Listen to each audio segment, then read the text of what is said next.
Nyaman? Alhamdulillah. Oh, nyaman. Dipakai masker enggak? Gak usah. Kau aja ganteng murah kelihatan lagi.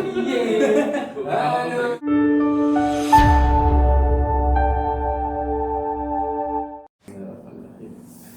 Tradaya TV satu meja bersama Panji. Like, komen, dan juga subscribe di channelnya Tradaya. Kali ini Tradaya akan membahas sesuatu yaitu menelaah ilmu gaib bersama Master Gilman. Master Gilman, selamat datang di Tradaya, Master. Alhamdulillah Mas Panji, bagaimana kabarnya? Waduh, alhamdulillah juga baik, sehat selalu dan selalu berkah.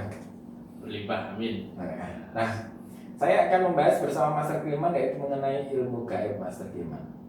Ini kan kita tahu ilmu gaib ini kan di Indonesia, terutama di Jawa ini kan sudah lama banget orang sudah banyak mengenal dengan ilmu gaib ini. Nah, beberapa kalangan ini menganggap ilmu gaib itu adalah ilmu yang sakral, keramat, atau bahkan ini seseorang itu menganggap ilmu ini adalah ilmu yang terlalu dimuliakan, terlalu diagung-agungkan gitu kan, karena bisa segala macam. Nah, sebenarnya keajaiban kita berbicara dulu deh mengenai ini. Sebelum kita membahas masalah ilmu gaib, kita bicara dulu masalah keajaiban, karomah, dan segala macamnya. Itu kan termasuk juga dengan gaib kan? Kegaiban. Kalau menurut Master Gilman sendiri?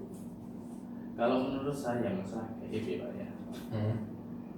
Masalah gaib itu tidak bisa dipikir dengan pikiran. Tidak bisa dipikirkan dengan istilahnya itu yang bisa dipikir secara logika manusia, itu tidak bisa. Ya Allah a'lam. Contohnya seumpamanya kita planning suatu hari ataupun suatu keajaiban yang bakal terjadi. Contohnya hujan lah, kita buat sepele saja. Hujan.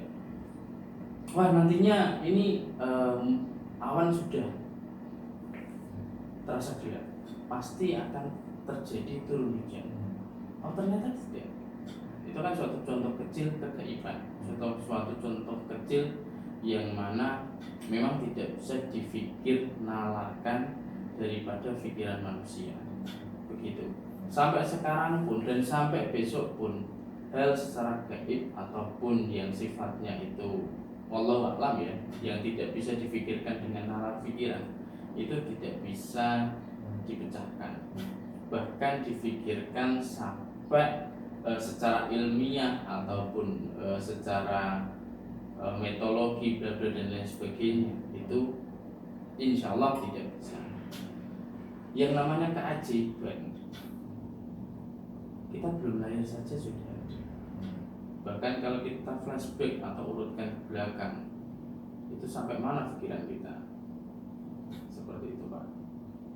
Nah, apalagi yang sekiranya menjadikan problema sekarang itu kan banyak hal-hal kejadian yang memang tidak disangka-sangka. Orang bilang semuanya karena gaib gitu kan? Ya, tidak bisa disangka-sangka. Contohnya saja pada waktu tahun berapa, 2003 Aceh itu. Oh ya, tsunami itu ya, tsunami itu kan tidak disangka-sangka Pak. Bahkan adanya alat yang untuk mengukur pendeteksi itu kan tidak terkonek, bahkan tidak tahu bahwa bakal adanya badai besar seperti itu. Nah itulah keajaiban yang memang Allah itu menurunkan, mungkin ataupun bisa terjadi adanya entah kurang kebaikan kepada masyarakatnya ataupun entah di tempat tersebut bagaimana Allah a'lam. Itu tidak serta merta alat semua bahkan hal yang lain bisa mendeteksi. Yaitu keajaiban tidak bisa dibahas sampai secara ilmiah bahkan bagaimanapun. Menurut saya seperti itu. Mungkin kalau keajaiban lain, contohnya keajaiban yang sekiranya mendatangkan suatu benda, mendatangkan suatu hal gaib di alamnya, seperti itu mungkin itu bisa, karena itu masih bisa ditelaah dalam pikiran manusia seperti itu. Namun kalau keajaiban alam Allah a'lam. baca gitu kan, di Indonesia ini terutama di Jawa itu ilmu gaib itu terdiri dari dua macam gitu kan.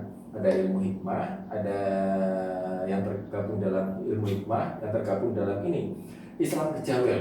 Nah, kedua-duanya ini kan sama-sama mempelajari ilmu gaib gitu kan. Nah, sebenarnya perbedaan antara ilmu hikmah dan ilmu Islam kejawen itu apa sih?